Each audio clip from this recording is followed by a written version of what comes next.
The kingdom of Lumeria had long been a land of wonder and shadow. High above the streets, the castle's spires glimmered faintly under the dim light of a pale sun that seemed too tired to shine. Twilight had become the kingdom's constant companion, and a sense of unease had settled in every heart. The reason was simple, yet dreadful. Princess Seraphine, the kingdom's only hope, had fallen into an unbreakable sleep.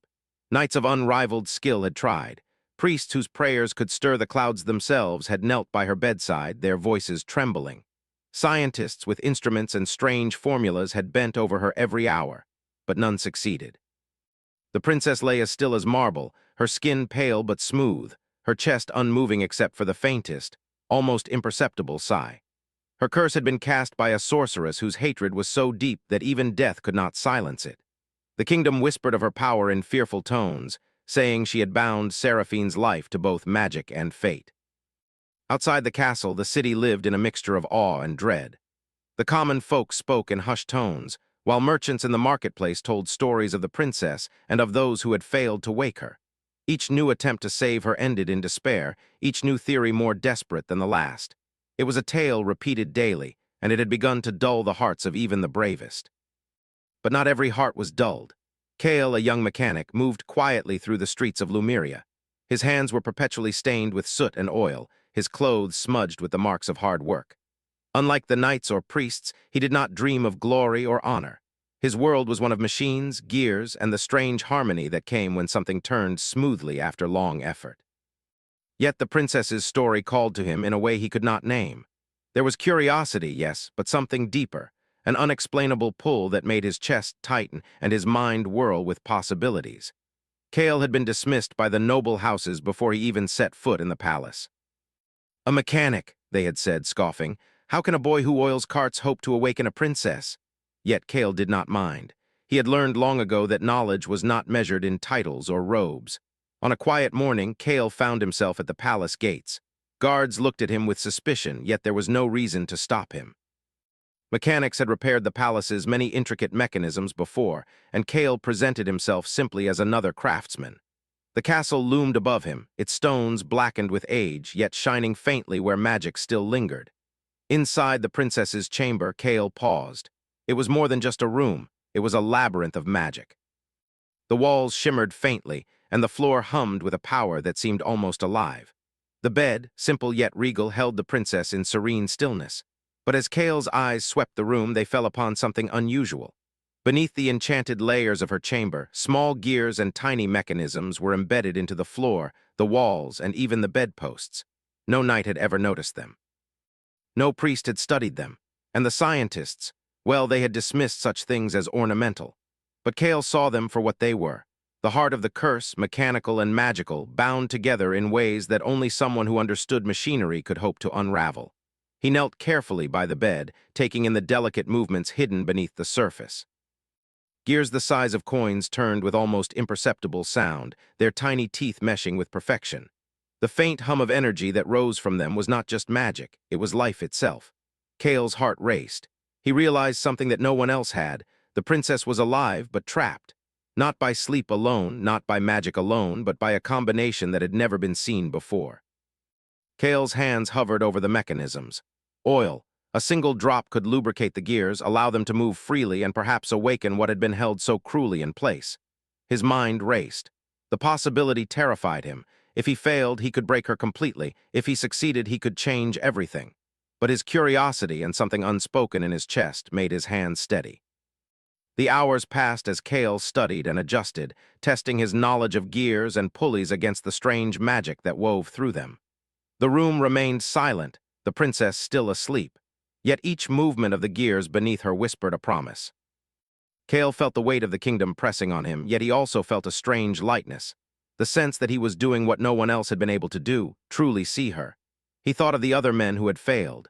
Brave knights with swords, priests with prayers, scholars with instruments, they all lacked what he had, a simple understanding of connection. Not just of machines or magic, but of life. Kale realized that the princess's curse was not meant to be undone by power, by words, or by study. It needed something gentle, something patient, something made with care and understanding. Even as he worked, Kale's mind wandered to Seraphine herself. He had never spoken to her, never even heard her voice, yet he felt he knew her. Not the princess of royal blood, not the symbol of hope, but the person trapped inside. He imagined her thoughts, her fears, and the life she had been forced to leave behind. A strange ache filled him, one that went beyond sympathy. It was as if he had glimpsed her soul, fragile yet unyielding, and it had reached out to him. By afternoon, Kale's work had produced small results. The smallest gears twitched at his touch, responding to the careful application of oil and gentle adjustment.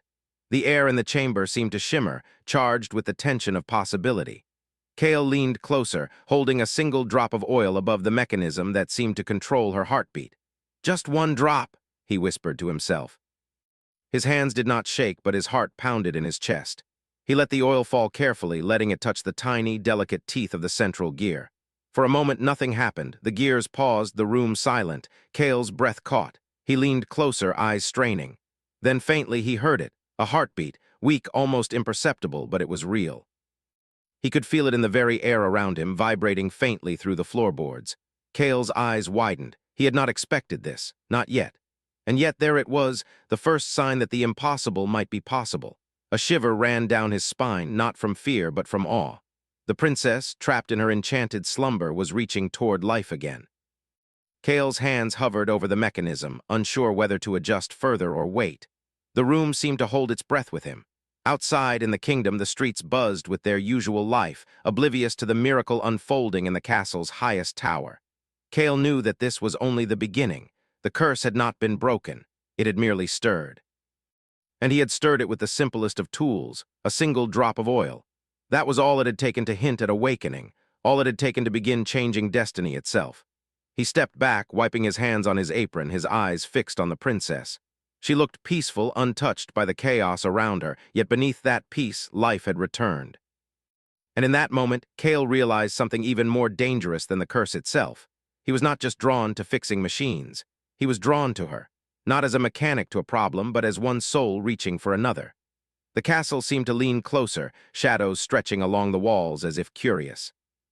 Somewhere deep inside, Kale could feel the pulse of magic and life trying to respond to his touch. It was faint, fragile, but unmistakable, and he knew the kingdom had no idea what had just begun. Kale left the princess's chamber that evening, exhaustion in his bones but a new fire in his chest. He had seen the first spark of life where everyone else had only seen death. But he also knew the danger. Others would not understand. Some would see him as a threat, others as a miracle worker, and the curse itself, whatever consciousness it held, would surely notice that its prisoner had begun to stir. As he looked out over the darkened kingdom from the high towers of the palace, Kale felt the weight of what lay ahead. He was not a knight, nor a priest, nor a scholar. He was a mechanic, but perhaps for the first time in generations, that was exactly what Lumeria needed. And somewhere in the silent stillness of her enchanted slumber, Princess Seraphine's eyelids quivered ever so slightly, as if sensing the presence of the one who might finally awaken her. The kingdom had waited long enough. And Kale, the boy with soot-streaked hands, was only just beginning. The sun rose weakly over Lumeria, spilling thin streams of light over the castle's spires and cobblestone streets. It was the same pale morning as yesterday, yet everything felt different to Kale. Something had shifted in the princess's chamber. The gears, once stubbornly still beneath her bed, had stirred at his touch, and the faint heartbeat he had felt the day before seemed to echo still in his mind. Kale moved quietly through the corridors of the palace, careful to avoid the eyes of the courtiers who passed him with polite suspicion. Word of his involvement with the princess had begun to spread. Some whispered with hope, others with anger, dismissing him as a meddling boy. Kale ignored them. He did not seek approval, only understanding. When he returned to Seraphine's chamber, the room was silent but different. The air hummed with a tension he could not fully name. The faint smell of oil mixed with the scent of flowers that had been placed on the bed, an attempt by the palace to keep some sense of life around the sleeping princess. Kale approached carefully, his eyes scanning the intricate mechanisms once more. The gears had moved slightly during the night. A small spiral had rotated, a tiny lever shifted. These changes were subtle, almost imperceptible, but to Kale they were monumental. He knelt beside the bed and touched one of the moving gears. It felt warm, almost alive, and he realized that the curse was responding to him. It was as if the princess herself was aware of his presence. Kale's mind raced. He had always understood machines, the way their parts worked together to create life from metal and motion. But this was different. This was magic and life intertwined, and he felt both awe and fear. One wrong move, one careless adjustment, and the delicate balance could collapse, yet he could not stop. Something inside him pushed him forward, a mixture of curiosity and an inexplicable need to help her. He began his careful work again, adjusting small gears, adding just a drop of oil here, a twist there. Hours passed, and still the princess slept, but the faintest movements continued beneath her. And then, for the first time, Kale heard a sound that made his heart leap, a whisper, almost too soft to hear, yet there. Who's there? It was her mind reaching out to him, a connection born of magic and the stirrings of life. Kale swallowed hard, unsure if he should answer, yet somehow he did. "I'm here," he whispered. "I won't hurt you." Not fully, but enough to reach out. Outside the chamber, the kingdom was alive with its usual bustle, but beneath the surface, tensions simmered. Courtiers whispered behind closed doors. Some were afraid of the boy who dared touch the princess, others were curious. The scientists who had once claimed to understand the curse now muttered about mechanical anomalies they could not explain. Knights glared at him in the hallways, their pride wounded by his presence. Kale, however, ignored them all. His focus was only on the princess. By evening, Kale had discovered something new. The curse was not a single spell or mechanism. It was a complex interplay of both. Magic had bound her to the kingdom itself, and machinery had kept her body still. To awaken her, he would need to balance both forces carefully. He worked in silence, adjusting levers, aligning gears, and listening to the faint whispers of life beneath the sheets. That night, as Kale rested in the workshop nearby, he dreamed of the princess. She wandered through a forest of silver trees and winding metal paths, shadows twisting around her, whispering secrets he could not fully hear. She was aware of him in the dream, yet she seemed distant, caught between sleep and wakefulness. Her eyes, even in dream, held a sadness he could not ignore. When he awoke, Kale returned to the chamber with renewed determination. The gears trembled under his touch, and the faint heartbeat grew stronger.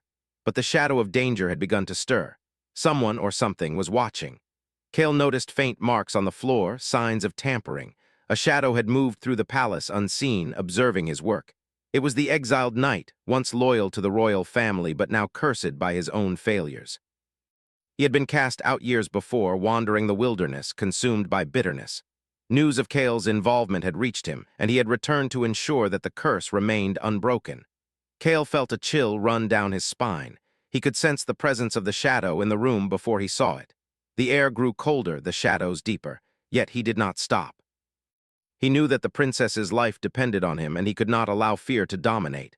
Hours passed, and Kale's adjustments began to show results. The princess's breathing grew more steady, her faint heartbeat now a rhythm he could almost follow. He leaned closer, speaking softly. "It's okay, Seraphine, I'm here, I'll help you." Her fingers twitched, brushing against the edge of the blanket. Kale's heart leapt. The connection between them was growing stronger. He realized, with a mixture of awe and fear, that she was not just awake in body but in mind. She could sense him, feel him, trust him in ways that the others could not. Outside, the exiled knight watched from the shadows, his eyes burning with envy and anger. He had failed the princess once, and now this mechanic, this boy with oil-stained hands, threatened to succeed where he had failed. He plotted, silently waiting for the moment to strike. Meanwhile, Kale noticed something unexpected. The curse was not merely a prison, it was alive. It seemed to resist and respond, testing him, probing his mind. He could feel its presence in the gears, in the very air around the princess. Yet rather than retreating, Kale felt a strange determination. He realized that to awaken her fully, he would need more than skill and patience. He would need courage and trust. Night fell, and the palace grew quiet. Kale remained in the chamber, working by candlelight. Each small adjustment brought the princess closer to life. Her breathing became deeper, her fingers moved more freely, and a faint glow surrounded her, soft and ethereal. Then, without warning, a shadow moved across the floor. The exiled knight had entered, his steps silent, his eyes fixed on the princess. Kale froze, sensing the danger before it arrived. The gears trembled beneath the bed, responding to the tension in the room. Kale's mind raced. He had never faced a threat like this. He could not fight with swords or spells. His only weapons were knowledge, patience, and courage. He moved quickly, adjusting the mechanism one last time, letting a single drop of oil fall onto the central gear. The gear shuddered, then began to turn smoothly, freeing the mechanism and allowing life to flow more fully into the princess. Seraphine's eyelids fluttered. Her eyes, still heavy with sleep, opened just slightly. The room seemed to hold its breath as she focused on Kale, recognizing him in a way that went beyond sight. The shadow, the exiled knight, lunged forward, but Kale acted quickly. Using the mechanisms of the room, he shifted a hidden lever, causing a small trapdoor to open beneath the intruder. The knight vanished into the darkness, snarling with frustration and rage. He had been thwarted for now, but Kale knew he would return. Kale knelt beside the princess, his hands trembling slightly, though not from fear. "It's okay," he whispered. "You're safe. I won't let anything hurt you." Not fully awake, not fully aware, yet a bridge had formed between two souls, one trapped in slumber, the other reaching across the void to bring her back. Outside the chamber, the kingdom slept unaware. Within, a battle of shadows and light had begun, one that would test courage, skill, and the bonds of trust. Kale knew the path ahead would not be easy. The curse was not broken, and danger lurked in every corner. But for the first time, he felt hope, not just for the princess, but for himself and for the kingdom. As he looked at her, Seraphine's chest rising and falling more steadily than before, Kale realized something important. The curse could not be undone by power or force. It required patience, understanding, and a heart willing to reach across the boundaries of magic and machine. And he had that heart. The kingdom had waited long enough. And Kale, with his oil-stained hands and unyielding determination, had taken the first true step toward awakening the princess. But somewhere in the shadows, the exiled knight plotted, and the curse, alive and watchful, stirred with awareness. The journey was only beginning. The next morning, the castle of Lumeria was quieter than usual. A thin mist clung to the towers, curling around the spires like gentle fingers. Kale moved through the corridors with care, his mind heavy with thoughts of the princess. Seraphine's eyes had opened, even if only briefly, and her recognition of him had left a mark deeper than words could describe. He could not ignore the pull he felt toward her, yet he knew the dangers were far from over. Seraphine had not yet fully awakened. She remained fragile, caught between sleep and consciousness, yet she was different from the lifeless figure he had first encountered. The gears beneath her bed moved more freely now, responding to Kale's adjustments, and her faint heartbeat had grown stronger. But life was only part of the challenge. The curse that had bound her was alive, aware, and resistant. It whispered in the quiet of the room, testing Kale's resolve. Kale entered her chamber with tools in hand, but he paused at the threshold, taking in her presence. Seraphine lay on her bed, the covers drawn loosely around her, and her eyes flicked toward him. There was a softness in her gaze, a fragile awareness that both comforted and frightened him. "Kale," she whispered again, her voice barely audible. He knelt beside her, careful not to disturb the fragile mechanisms hidden beneath the sheets. "Yes," he said softly, "it's me." "You're safe." Kale worked quietly, adjusting the gears and levers with precision. Each movement was deliberate, calculated, yet gentle, as if the mechanisms themselves could feel his care. The faint hum of magic intertwined with the machinery, and Kale realized that this was not merely a test of skill. It was a test of patience and understanding. As he worked, Seraphine's eyes followed him, taking in his every motion. She did not speak, but he felt her awareness growing. In her dreams, she wandered through a strange landscape, part forest, part mechanical labyrinth. Shadows twisted around the trees, whispering secrets she did not fully understand. And yet Kale appeared in these dreams as well, a figure of light and patience guiding her through the maze. The connection between them deepened, though it was silent, unspoken. Kale felt her presence in every hum of the gears, every subtle movement of the mechanisms. She felt him too, sensing his care and determination even as her body remained bound by the curse. It was a bond unlike any other, born of shared effort and trust, fragile yet undeniable. Outside the chamber, the kingdom began to notice changes. Rumors of Kale's progress spread through the palace like wildfire. Some nobles whispered with hope, while others plotted to control the princess themselves. The scientists, humbled by their previous failures, began to observe him in secret, curious about the boy who had achieved what they could not. And in the shadows, the exiled knight watched with growing anger and jealousy, plotting his return. Kale ignored the whispers and the watchful eyes. His focus was entirely on Seraphine. He understood that awakening her was not merely about reversing the curse. It was about guiding her back to life with care, respecting her strength and vulnerability. He adjusted a small gear, letting a drop of oil fall onto the central mechanism, and for the first time the princess's chest rose and fell in a steady rhythm. "Kale," she murmured, her voice stronger now, though still weak. I can feel you." The curse was aware of their connection and would not allow it without challenge. That evening, as the sun dipped behind the mountains, a faint tremor shook the castle. Kale stiffened, sensing the presence of the exiled knight. He had returned, more determined than ever to ensure the curse remained unbroken. Shadows moved along the walls, dark and silent, and Kale knew that he had to protect the princess, not just from the curse, but from those who would exploit her vulnerability. Kale's hands moved quickly, adjusting the mechanisms beneath the bed while keeping an eye on the shadows creeping through the room.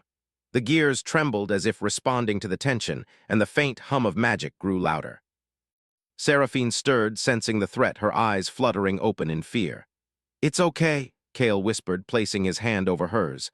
"I'm here, I won't let anyone hurt you." The exiled knight's angry shout echoed through the halls, a warning that he would return. Kale did not relax. He knew that their trials were far from over. As the night deepened, Kale worked with careful precision. He could feel the princess's awareness growing, her mind reaching toward him. Her voice, though faint, called his name again, and he responded without hesitation. The gears beneath her bed moved smoothly now, no longer stiff or resistant. The magic of the curse still lingered, but it was weakening, responding to their combined effort. Kale realized something profound. The curse had been designed to isolate her, to keep her separate from life and love. But in reaching for her, in connecting with her through care and understanding, he had begun to unravel its power. The bond between them was stronger than the spell, stronger than the machinery that held her. And that bond, he knew, could not be broken by shadows or fear. Hours passed in silence, broken only by the soft hum of machinery and the faint sound of the princess's heartbeat. Kale felt exhaustion creeping in, yet he refused to rest. Every adjustment, every drop of oil, every careful movement was a step closer to awakening her fully. And with each step, the bond between them grew stronger, delicate, yet unbreakable. In the quiet of the night, Seraphine's eyes opened more fully. She looked at Kale, her gaze steady for the first time. "Kale," she whispered, her voice carrying a mixture of wonder and relief. "You saved me." In that simple touch, Kale felt the depth of their connection, the understanding, the trust, and something more that neither could yet name. It was a bond forged in patience, courage, and quiet determination, one that the curse could not break. But even as they shared this moment, Kale knew the danger had not passed. The exiled knight would return, and the curse, alive and aware, would not relinquish its hold easily. The kingdom itself seemed to sense the tension, the air heavy with anticipation. Kale's gaze shifted to the hidden mechanisms beneath the bed. They hummed softly, alive with magic and life, responding to his touch. He understood now that awakening Seraphine would require more than courage and skill. It would require trust, patience, and the willingness to face fear without hesitation. Outside, the first light of dawn began to creep over the castle walls. The world of Lumeria, unaware of the quiet battle unfolding within the highest tower, moved on. Yet inside the chamber, two hearts reached toward one another, bound by fate, courage, and an unspoken promise. Kale knelt beside Seraphine, adjusting a final gear with careful precision. The princess stirred, her eyes opening more fully, and she looked at him with awareness and trust. "Kale, thank you," she whispered, her voice stronger now, carrying the weight of recognition and hope. Kale's heart swelled. "We are not done yet," he said gently. "The curse is still here, but we will face it together." And somewhere beyond the walls of the chamber, the exiled knight plotted, and the curse stirred with awareness. The next challenge was coming, and neither Kale nor Seraphine could yet imagine its full power. But for now, in the quiet of the chamber, they had found each other. And in that finding, the first true hope of Lumeria began to shine. The kingdom had waited long enough, and the princess, fragile yet awakening, was ready to step toward life once more. Kale, the boy with oil-stained hands, remained by her side, ready to guide her through the darkness, no matter the cost. The castle of Lumeria was silent under the pale light of dawn. Mist curled around the towers, hiding them in a shroud of mystery. Inside the highest chamber, Kale stood beside Princess Seraphine. She had awakened further than before, her chest rising and falling steadily, her eyes bright with awareness. But the curse that had trapped her for so long was not gone. It lurked in the shadows, whispering threats and twisting shadows into shapes that moved along the walls. Kale's hands were steady, but his mind raced. He had faced challenges before, puzzles of gears and magic, but this was different. The curse was alive. It was cunning, aware, and relentless, and there was the exiled knight lurking somewhere in the castle, ready to strike. Kale knew that this would be the final test. "Kale," Seraphine's voice was stronger now, though still gentle. "I can feel it. The curse, it's watching us." I know, but we've come too far to stop now. You're stronger than it expects. We have to trust each other and trust ourselves. He could feel it resisting every attempt to awaken her fully, testing their courage. Kale adjusted the central gear carefully. A single drop of oil fell onto it, and the mechanism shivered, then turned more freely. The room seemed to pulse with life. The curse growled silently, a soundless warning that it would not yield easily. Seraphine focused, feeling the energy of the gears beneath her bed, the pulse of life returning to her body. She took a deep breath, steadying herself. The shadows on the walls twisted closer, responding to her awakening, trying to push her back into sleep. But Kale held her hand firmly, and she felt the courage in his touch. "Keep moving," he whispered.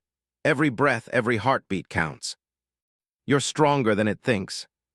His eyes burned with jealousy and anger, and his hands reached toward the princess. Kale reacted instantly, pulling a lever hidden beneath the floorboards. A trapdoor opened beneath the intruder, sending him tumbling into the shadows below. The knight's shout echoed, a promise of return, but Kale did not falter. The curse, sensing the threat to its control, intensified. Shadows twisted around the room, thick and almost tangible, wrapping themselves around the mechanisms and the bed. Kale worked with precise movements, adjusting gears, oiling levers, aligning each part. Seraphine, feeling the energy flowing through the mechanisms, focused her mind. She felt the shadows press against her, felt the weight of the curse's power, yet she refused to retreat. Together, Kale and Seraphine created a rhythm. The gears turned, magic and life intertwining. Kale's hands guided the machinery, Seraphine's will guided the magic. The curse pushed back, but their connection was stronger. Every heartbeat, every breath, every gentle movement of their hands fueled the awakening. "Almost there," Kale whispered. "We can do this. Trust me." Then with a shiver that ran through the room, the curse reacted. Shadows surged toward her, wrapping around her like dark tendrils. Kale acted without hesitation. He added another drop of oil to the central gear. It shimmered in the light, turning smoothly and glowing faintly. The mechanisms pulsed with life, and the shadows recoiled, hissing silently. Seraphine felt a surge of energy within her. She pushed against the darkness, her body moving freely for the first time in what felt like an eternity. Her hands pressed against Kale's, and together they channeled their strength, guiding the curse back, containing it, bending it with the harmony of life and machine. The room trembled, the shadows twisting violently one last time, then breaking apart, leaving only soft light.